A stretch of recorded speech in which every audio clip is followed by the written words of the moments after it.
everybody, it's Tech Tip Tuesday here at the Lexus Virtual Classroom, and it's daylight saving time again. My name's Melissa O'Connell. I'm your Lexus Technology Specialist, and today I have some super quick tips for you about your Lexus Interface Clock and how to adjust it for daylight saving time if it doesn't adjust automatically for you. Let's take a look. Whether you have a 9.8-inch screen or a 14-inch screen, it's so simple to get to your clock settings. Just touch the clock.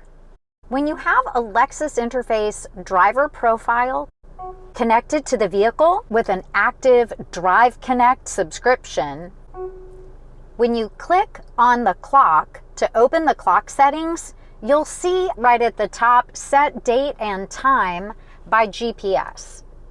If we toggle that on, then the system does everything for you automatically. Without the GPS connection through the Drive Connect subscription, we just need to make the selection ourselves. We can toggle daylight saving time on or off, depending on the time of year. Daylight saving time starts in the spring and ends in the fall. Make sure that you have daylight saving turned on for the spring and summer months and off for fall and winter. Scrolling down, you could choose to set the time automatically based on the time zone and your daylight saving time selection,